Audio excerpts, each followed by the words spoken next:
अरे मैं भला असत्य क्यों बोलूंगा? अभी अभी यही थे श्रीहरि। हाँ,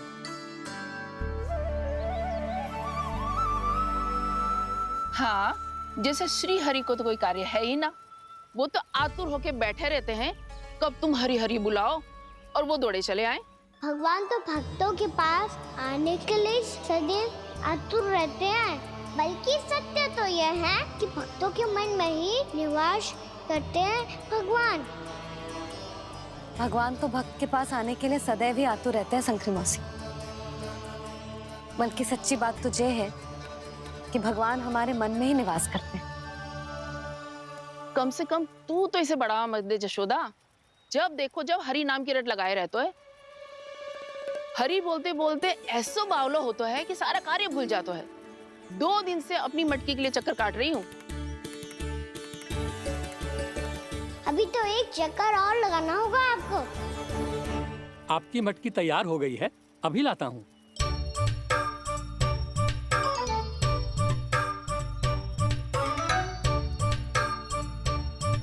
लो जी मटकी।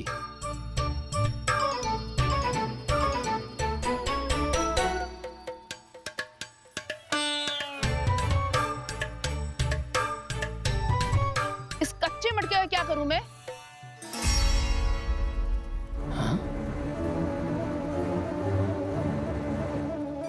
पर इसे तो मैंने भट्टी में पकाया था। अब तू ही देख ले कितना ध्यान रहता है इस कार्य पे। और कह तो है कि श्री हरि आते हैं इससे मिलने। हाँ आते हैं और आगे भी आएंगे हमारे श्रीहरि हमसे मिलने। और आके मोक्ष देंगे, है ना?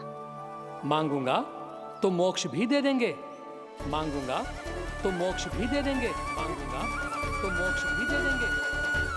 अभी तो ये बता कि तू मुझे मेरी मटकी कब देगो? और मेरी मांग कब पूरी करोगे भोला राम जी? मेरो घड़ा मेरे दिए तो तैयार है ना कल एकादशी की पूजा और व्रत के लिए। एकादशी का व्रत? हाँ, एकादशी का व्रत। इसे करने से श्री हरि बहुत प्रसन्न होते हैं। अच्छा, फिर तो अभी लाया।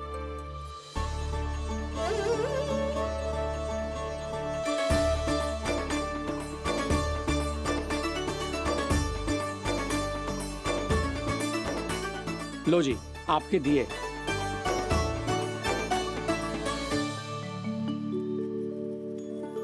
और जो हमने मांगा है वो? बाकी सब शेष द्वादशी के दिन मिलेगा, क्योंकि कल मैं भी एकादशी का व्रत रखूंगा, क्योंकि कल मैं भी एकादशी का व्रत रखूंगा, क्योंकि कल मैं भी एकादशी का व्रत रखूंगा।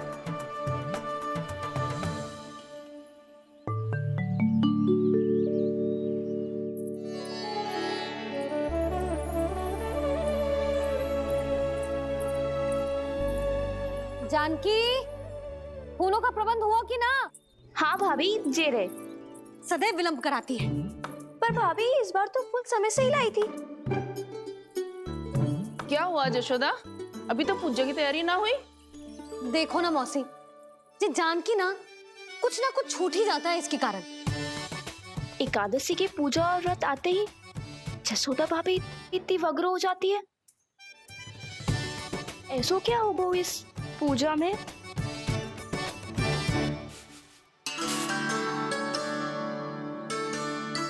ये थाली में रोली चंदन रखने से, दिया जलाने से के होगो?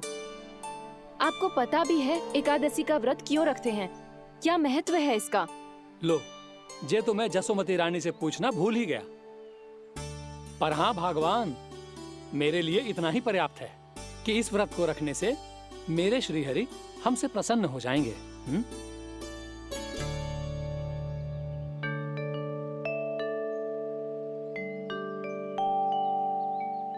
नारायण ही जाने ऐसे कैसे पूजा करते हैं जे श्री हरि की एक मूर्ति तक ना है इनके पास।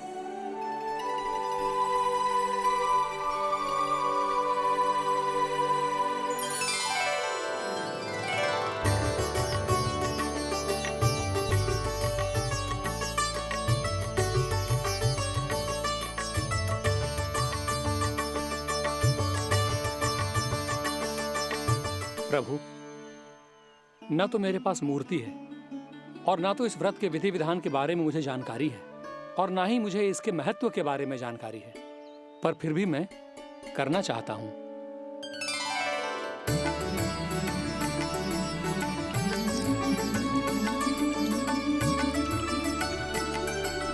इसीलिए मैं दृढ़ संकल्प लेता हूं, पूरी निष्ठा के साथ, श्रद्धा के साथ और पूरी आस्था के साथ मैं इस व्रत को संपन्न करूंगा।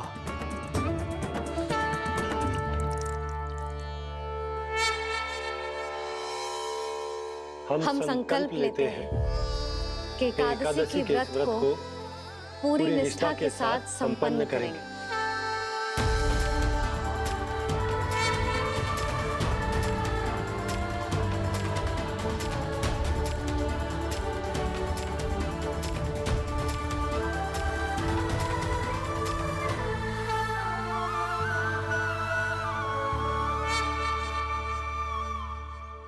तुलसी जी के पत्ते तो हैं ही ना। श्री नारायण को तुलसी जी के पत्ते के बिना भोग ना चढ़तो है। जानकी, तुलसी के पत्ते कहाँ हैं? भाभी, मैं तो कब से यही पूछना चाह रही थी कि तुलसी के पत्ते लाऊं क्या, पर आप तो व्यस्त थी ना। तुझे कितनी बार समझाओ है ना, यदि तेरे कछु करने से किसी और की कोई हानि ना हो रही हो या किसी के अच्छे कार्य में सहायता हो रही हो तो मुझसे आज्ञा लेने की आवश्यकता ना है। समझ गई भाभी, आगे से जाना उनको। ले अभी लेकर आती हूँ।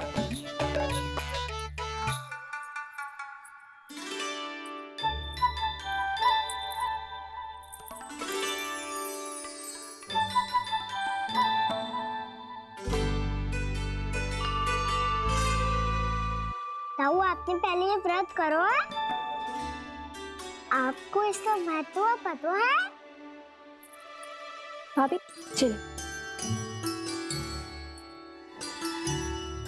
जानकी, तुमने ये व्रत करो है? फिर तुमको इसका महत्व पता है? सुमति जी, आपको पता है इसका महत्व? कान्हा, क्यों तंग कर रहे हो सबको? मैया, सबने करो ये व्रत, मुझे भी करना है।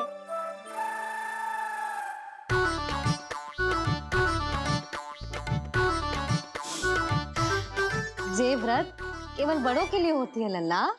जब आप ये व्रत कर सकती हो, बाबा कर सकते हैं, ये सारी गोपियां कर सकते हैं, वो भी कर सकते हैं, तो मैं क्यों ना कर सकता? क्योंकि तू कल तक भूखा ना रह पाएगा लल्ला। जब भक्त रह सकते हैं, फिर मैं क्यों नहीं रह सकता? मेरा अर्थ है कि नारायण के भक्त मैया। मैया, मान जाओ ना, मुझे करने दो ना ये व्रत। अपनी लल्ला पे आप विश्वास ना है आपको? विश्वास है। अच्छा ठीक है, तू भी कर ले।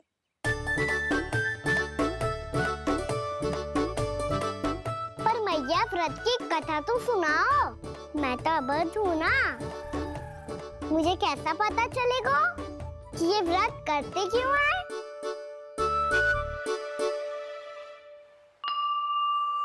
प्रभु, मुझ अबोध को कैसे पता चलेगा कि इस व्रत का क्या विधि विधान होता है और क्यों रखा जाता है और इसका महत्व क्या होता है? मुझे तो आप ही बता सकते हैं प्रभु। जब व्रत कर रहे हैं तब उसका महत्व भी पता होना चाहिए ना। बताओ ना मैया, क्यों रखते एकादशी का व्रत? इसके लिए तो तुझे एकादशी की कथा सुननी होगी। सुनेगो ना?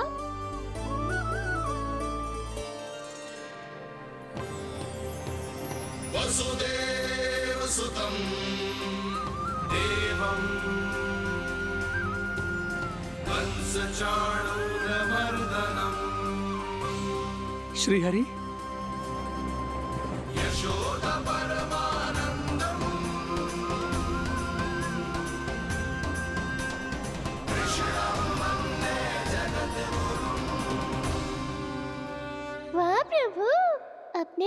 को एकादशी व्रत का महत्व समझाने का अच्छा उपाय खोज निकाला है आपने।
अब सब जन एकादशी के व्रत की कथा ध्यान से सुनना, तभी जे व्रत पूरा माना जाएगा।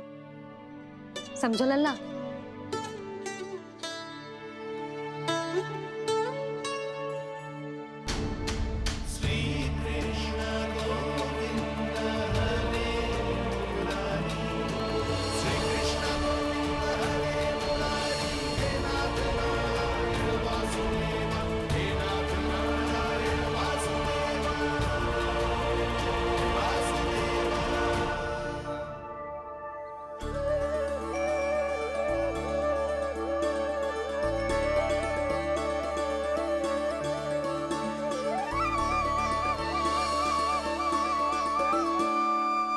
सतयुग में चंद्रावती नाम के नगर में मूरा नाम का एक असुर राज्य करता था। ओम ब्रह्मदेवाय नमः। ओम ब्रह्मदेवाय नमः। ओम ब्रह्मदेवाय नमः। ओम ब्रह्मदेवाय नमः।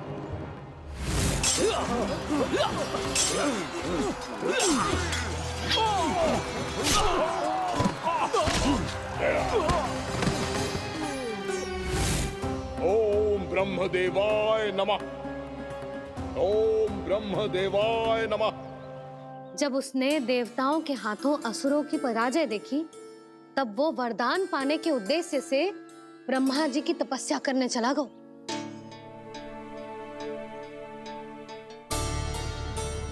शीघ्र ही मूरा की तपस्या सफल हो गई और ब्रह्मदेव जी उससे प्रसन्न हो गए। ओम ब्रह्मदेवाय नमः। ओम ब्रह्मदेवाय नमः। ओम ब्रह्मदेवाय नमः। ओम ब्रह्मदेवाय नमः। ओम ब्रह्मदेवाय नमः। ओम ब्रह्मदेवाय नमः। ओम ब्रह्मदेवाय नमः। ओम ब्रह्मदेवाय नमः। ओम ब्रह्मदेवाय नमः। मूरा, प्रणाम ब्रह्मदेव। तुम्हारी तपस्या सफल हुई। बोलो, तुम्हें क्या वर चाहिए? सृष्टि के रचयिता ब्रह्मदेव, कृपया मुझे ऐसा वरदान दीजिए जिसकी सहायता से मैं त्रिलोकी विजयी बन जाऊं और कोई देवता मुझे पराजित ना कर सके। यहाँ तक कि देवताओं के रक्षक, सृष्टि के संचालक भगवान श्री विष्णु के लिए भी मैं अपराजय रहूं। तथास्तु, तथास्तु, तथास्तु। प्रणाम ब्रह्मदेव।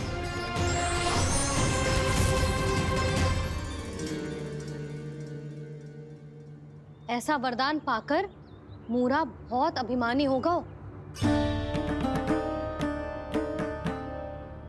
यक्षों, किन्नरों, यहाँ तक कि देवताओं को भी युद्ध के लिए ललकारने लगो, पर किसी ने भी उसकी ललकार को स्वीकार ना करो, क्योंकि सभी उसकी शक्ति से बहुत भयभीत थे और उसके सामने युद्ध किए बिना ही अपनी पराजय स्वीकार करने लगे और फिर दंभ में आके उसने स्वर्ग लोक पर भी आक्रमण कर दिया। और देवराज इंद्र तक को चुनौती दे डाली।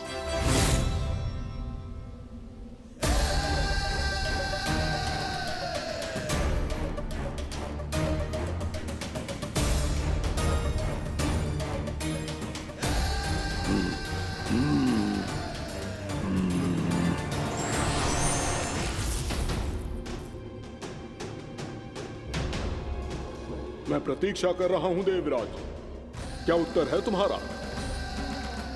मुझसे युद्ध करोगे या फिर बिना लड़े ही पराजय स्वीकार कर मेरे अधीन हो जाओगे और सौंप दोगे मुझे अपना ये स्वर्गलोक? सारी शक्ति तुम्हारे मुख में है या कुछ बाहुबल भी है तुम्हारे पास? मैं तुम्हारी चुनौती स्वीकार करता हूं मूरा, मैं तुम्हारी चुनौती स्वीकार करता हूं मूरा।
खैरिए देवगण, असुर राज मूरा को ब्रह्मदेव का आशीर्वाद प्राप्त है। आप में से कोई भी इन्हें पराजित नहीं कर पाएगा।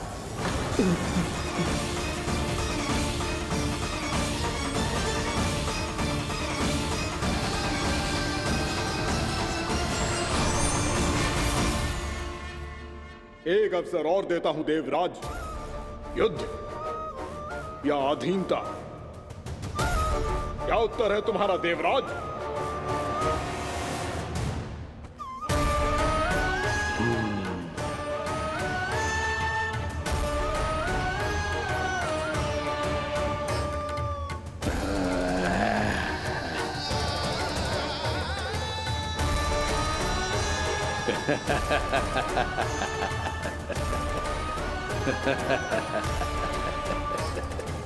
इंद्र और सभी देवताओं ने मूरा के आतंक में आके उससे भयभीत होके अपना सिंहासन छोड़ दियो। अब मूरा स्वर्ग का अधिपति बन गयो और शीघ्र ही उसने अन्य सभी असुरों को स्वर्ग में निवास करने के लिए आमंत्रित कर दियो। और इस प्रकार से वो धीरे धीरे तीनों लोकों का सम्राट बन गयो। उसे किसी ने रोका नहीं मैया। ना लल्ला, इतना साहस किसी में था ही ना। और फिर ये निश्चित करने के लिए कि भविष्य में किसी और असुर की मृत्यु ना हो, वो यमराज पे भी विजय प्राप्त करने के लिए यमलोक की ओर प्रस्थान कर दियो। वो तो अपने आप को और सभी असुरों को अमर बनाना चाहता था। पर देवता और यमराज भी उसकी ये योजना समझ गए थे। इसीलिए उसके आने से पहले ही सारे देवताओं ने श्री नारायण से सहायता के लिए गुहार लगाई। अब केवल आप ही कुछ कर सकते हैं प्रभु। अभी तो मूरा केवल त्रिलोक का स्वामी है, और यदि उसने यमलोक भी जीत लिया तो वो जीवन को ही नियंत्रित नहीं करेगा प्रभु, वो मृत्यु का भी स्वामी हो जाएगा। ऐसे में पहले सृष्टि का संतुलन तो नष्ट होगा प्रभु, और फिर स्वयं सृष्टि ही नष्ट हो जाएगी। ऐसा नहीं होगा यमदेव, नियति ऐसा होने ही नहीं देगी। विधि रचेगी खेल और मैं बनूंगा माध्यम। असुर राज मूरा का सामना मैं करूंगा।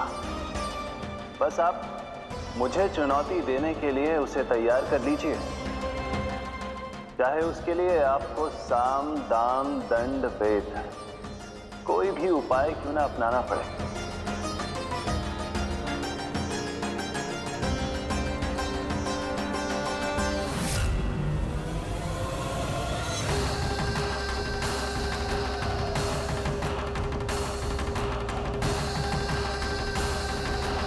आप तो मेरी प्रतीक्षा में पहले से ही खड़े हैं यमदेव।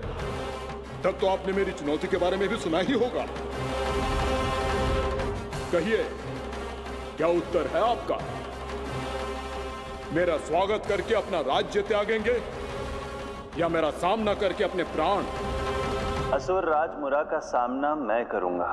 बस आप मुझे चुनौती देने के लिए उसे तैयार कर लीजिए, चाहे उसके लिए आपको साम दाम दंड भेद कोई भी उपाय क्यों ना अपनाना पड़े।